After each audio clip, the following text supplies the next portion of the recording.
बिस्मिल्लाहिर्रहमानिर्रहीम। अस्सलाम वालेकुम स्टूडेंट्स। जमात हफ्तम उर्दू लेक्चर नंबर 70 का आगाज़ करते हैं। बच्चे आज के लेक्चर में हम तहरीरी काम करेंगे। रिटर्न वर्क है हमारा। इससे पहले वाले लेक्चर्स में हमने सबक पढ़ा है हमारा परचम, तो आज हम उसका तहरीरी काम शुरू कर रहे हैं। उसके सवालात जवाबात और मश्की काम करेंगे। तो आप अपनी रफ नोटबुक्स निकालें और उसके साथ अपना मार्कर, पेंसिल और अपना पेन निकालें, ठीक है। और जल्दी से अपनी किताब का सफ़ा नंबर 128 निकालें। यहाँ पर देखिए मश्क है हमारे पास। मंदरज़ेल सवालात के जवाबात लिखें। सवाल नंबर अलिफ है, वाजिद की उकताहट का सबब क्या था। उकताहट का मतलब है बेजारी, ठीक है। आपको याद होगा कि वो लोग गए थे वाहगा बॉर्डर पर, वहाँ पर उन्होंने परचम कुशाई के मनाजिर देखे। तो वाजिद, जो दो बच्चे थे उसमें सुहेल और वाजिद, ठीक है। तो वाजिद जो था उसकी उकताहट, उसकी बेजारी की असल वजह क्या थी, ठीक है। वो क्यों बुझा सा था, ठीक है। तो इसका जवाब मैं आपको निकाल के बता रही हूँ, ठीक है। आप साथ साथ नोट करें। वाजिद की उकताहट का सबब ये था कि वो बादशाही मस्जिद जाना चाहता था, ठीक है। वो लोग वाहगा बॉर्डर देखने गए, तो वाजिद जो था उन मनाजिर को देख के खुश नहीं हुआ, ठीक है। वो उकता गया था। तो उसकी उकताहट का असल वजह ये थी कि असल सबब ये था कि वो बादशाही मस्जिद जाना चाहता था, ठीक है। इसी तरह आप लोगों ने सवाल नंबर 1, वाजिद की उकताहट का सबब क्या था, सवाल आपने मार्कर से लिखना है, फिर जवाब की हेडिंग देके तो नीचे जवाब कटने से लिखना है, ठीक है। सवाल नंबर बे, वाजिद के ख्याल में इज़्ज़त वक़ार के लिए क्या चीज़ ज़रूरी है। जब वो दोनों आपस में, सुहेल और वाजिद आपस में बहस कर रहे थे और गुफ्तगू कर रहे थे, तो वाजिद के ख्याल में इज़्ज़त वक़ार के लिए सबसे ज़रूरी चीज़ क्या है। तो इसका जवाब हमारे पास है, वाजिद के ख्याल में इज़्ज़त वक़ार के लिए मेहनत व अमल ज़रूरी है, ठीक है। वाजिद की सोच ये थी कि अगर हम कौम की हैसियत से, ठीक है, दुनिया में अपना मकाम बनाना चाहते हैं तो हमें मेहनत करनी होगी और अपने असलाफ की, अपने बुज़ुर्गों की अपना माजी जो है उनके कारनामे याद करके, अपने माजी को याद करके उससे सबक हासिल करके हमें मेहनत करना होगी। इस तरह हम अपने कायम दायम जो है एक मुल्क जो है या कौम जो है वो दुनिया में अपना नाम जो है वो कमा सकता है। तो वाजिद के ख्याल में इज़्ज़त व वक़ार के लिए मेहनत व अमल ज़रूरी है, ठीक है। इसका सवाल नंबर 2 का जवाब हमारे पास इस तरह होगा। सवाल नंबर 3 की तरफ देखिए। कौमी परचम में सब्ज़ और सफ़ेद रंग किस चीज़ की अलामत है। हमारा कौमी परचम है, उसमें सब्ज़ रंग कम है, सब्ज़ रंग ज़्यादा है, सफ़ेद रंग कम है। ये दोनों सब्ज़ और सफ़ेद रंग जो है ये किस बात की अलामत है, किस चीज़ की अलामत है, निशानी है, ठीक है। तो इसका जवाब देखें। कौमी परचम दो रंगों पर, हमारा कौमी परचम दो रंगों पर मुश्तमिल है, जिसके मरकज़ में दरमियान में चांद तारा बना हुआ है। इसका सब्ज़ रंग मुसलमानों की अक्सरियत को ज़ाहिर करता है, और अगर आप इसके साथ एडिशन करना चाहें, ठीक है, इसका सब्ज़ रंग मुसलमानों की अक्सरियत को ज़ाहिर करता है और मुल्क की शादाबी को, ठीक है, ज़ाहिर करता है। इसका सफ़ेद रंग मुल्क में बसने वाली अक़लियतों की नुमाइंदगी करता है। सफ़ेद रंग अमन की भी अलामत है, जिसकी सारी दुनिया को बहुत ज़रूरत है, ठीक है। ये इस सवाल का जवाब हो गया। आगे सवाल देखें। सवाल नंबर 10, सुहेल के मुताबिक कौमी परचम का चांद सितारा क्या वाज़ेह करता है। सुहेल के मुताबिक हमारे परचम पर जो चांद और सितारा बना हुआ है तो वो किस चीज़ की वजाहत करता है, ठीक है, उससे क्या जाहिर होता है। इसका जवाब देखें। सुहेल के मुताबिक कौमी परचम के दरमियान में बना हुआ चांद इस्लामी महीनों की अलामत है और सितारे के 5 कोने अरकान इस्लाम की नुमाइंदगी करते हैं। इसमें अगर आप एडिशन करना चाहें तो चांद जो है ये बुलंदी और अजमत की अलामत है, ठीक है, और तरक्की को जाहिर करता है।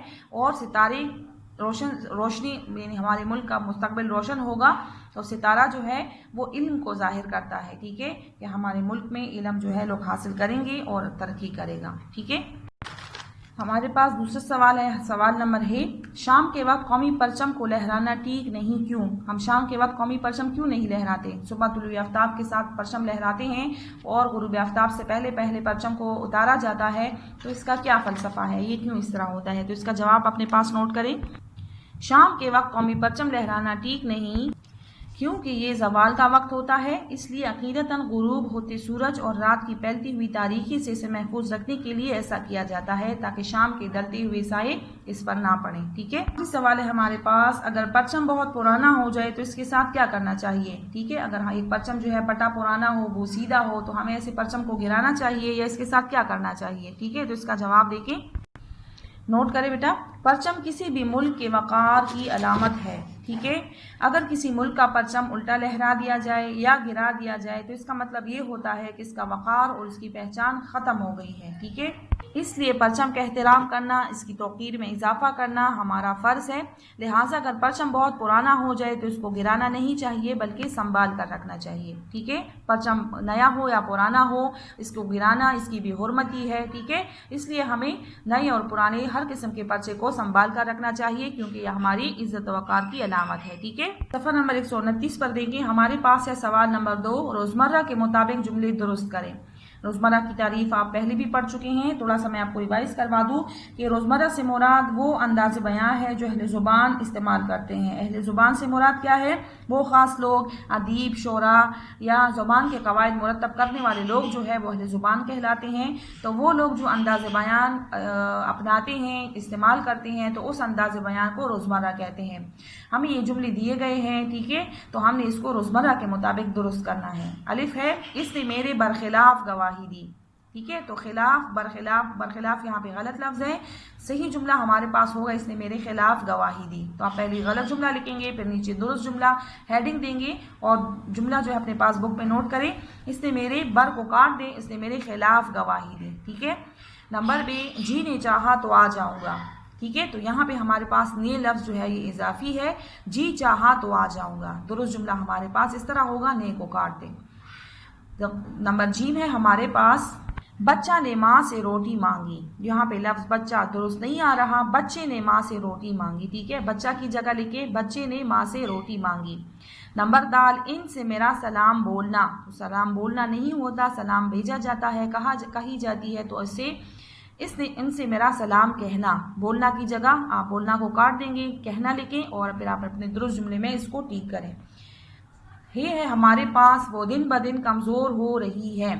लफ्ज़ दिन ब दिन जो है मतरूक हो चुका है। ठीक है, इसकी जगह अब नया लफ्ज़ है रोज़ बरोज़। तो दिन ब दिन की जगह आप लिखेंगे वो रोज़ बरोज़ कमज़ोर हो रही है या हो रहा है, जो भी है। ठीक है, लेकिन दिन ब दिन की जगह रोज़ बरोज़ होगा।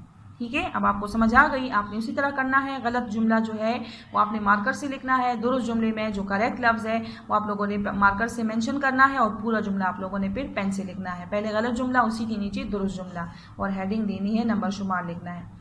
सवाल नंबर 3 है मुतरादिफ अल्फाज। मुतरादिफ लिखें। मुतरादिफ कहते हैं हम मानी अल्फाज को, एक जैसे मानी रखने वाले अल्फाज मुतरादिफ कहलाते हैं। ठीक है, हमारे पास लफ्ज़ है हिलाल, चांद। आम तौर पे जो हम मानी लिखते हैं अल्फाज के वही उसके मुतरादिफ होते हैं।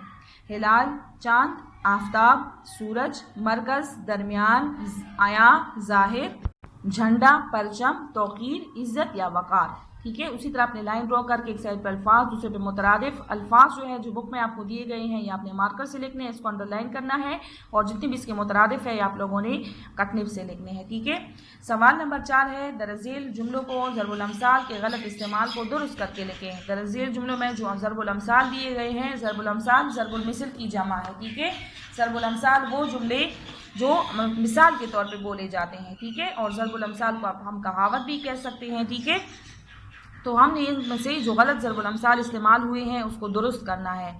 ज़रबुल अम्साल जो है ये तजुर्बात का निचोड़ होता है और ये बहुत ज़्यादा बोलने की वजह से मशहूर हो जाते हैं। ठीक है, लोगों की ज़ुबान पर आम होते हैं, लेकिन ज़रबुल अम्साल में और मुहावरात में हम अपनी तरफ से कोई रद्द बदल नहीं कर सकते। ठीक है, अहले ज़ुबान ने इसको जिस तरह अपनाया होता है हमने उसको उसी तरह इस्तेमाल करना है और उसके मुतरादिफ अल्फाज भी हम इसमें इस्तेमाल नहीं कर सकते।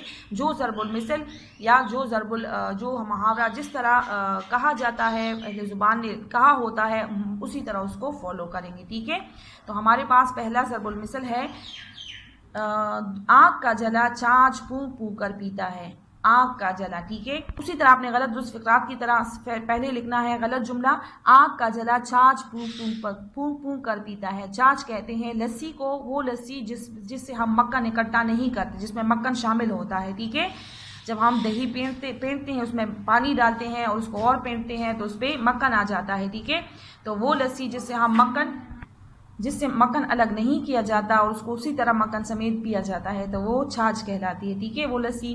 तो यहाँ पे हमारे पास सही लफ्ज़ होगा आग की जगह दूध। दूध का जला छाछ फूंक फूंक कर पीता है। ठीक है, इसका मतलब ये है कि इंसान को अगर एक दफ़ा कहीं से नुकसान हो जाता है तो फिर वो बहुत मुहतात हो जाता है। ठीक है, हर काम मुहतात होकर करता है। बे है गाय के आगे बीन बजाना बेफ़ायदा है, बेकार है। गाय के आगे तो यहाँ पे हमारे पास सही ज़रबुल मिसल है बैंस के आगे बीन बजाना बेफ़ायदा है। ये ज़रबुल मिसल उस मौके पर बोला जाता है जब हम किसी को नसीहत करते हैं और उस पर कोई अमल नहीं होता, उस पर कोई असर नहीं होता, तो ऐसे बंदे के लिए बोला जाता है। नंबर जी, 5 उंगलियां बराबर नहीं होती। यहाँ पे देखिए हमारे पास होती जमा लफ्ज़ आया है तो यहाँ पे भी जमा होगा। 5 की जगह 5 उंगलियां बराबर नहीं होती, यानी सारे इंसान एक जैसे नहीं होते, हर लिहाज से एक बंदा दूसरे से मुख्तलिफ होता है। ठीक है, तो 5 की जगह 5। नंबर दाल, मेरी कामयाबी का सेहरा आपके सर पर है। तो यहाँ पे हमने क्या करना है, पर काटना है। यहाँ पे सर पर जो है ये एक्स्ट्रा है।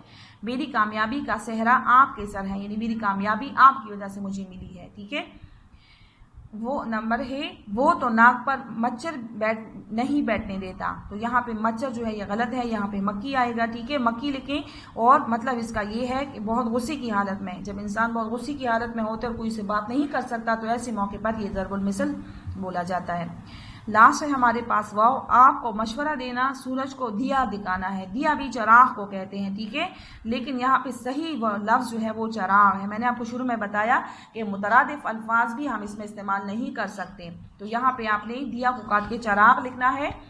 मशवरा, आपको मशवरा देना, सूरज को चराग दिखाना है। जब किसी आलिम फाजिल आदमी को या किसी बड़े को कोई छोटा मशवरा देता है तो ऐसे मौके पर यह ज़रबुल मिसल बोला जाता है। ठीक है, तो आपने उसी तरह करना है कि पहले आपने गलत जुमला लिखना है और फिर आपने मार्कर से लिखना है उसको, कट मार्कर से, उर्दू मार्कर से, तो उसको अंडरलाइन करके उसी के नीचे या उसके सामने अगर आप कॉलम बना लें उसी के नीचे लिखना चाहें तो उस तरह भी दुरुस्त है। आपने कटनिब से दुरुस्त जुमला लिखना है। ठीक है, तो ये सारी जुमले आपने इसी तरह करने, जैसे रोज़मर्रा के मुताबिक जुमले दुरुस्त करने। सवाल आपने इसके सामने इस तरह लिखना है, यहाँ पे इस तरह, और दरमियान में ये हमारा मुतरादिफ हो गए। तो आज का हमारा हमारी मश्क कंप्लीट हो गई है। आप अपने पास नोट करें नोटबुक्स में, अगर कोई मुश्किल हो तो इंशाल्लाह उसको सॉल्व करने की कोशिश करेंगे। ठीक है।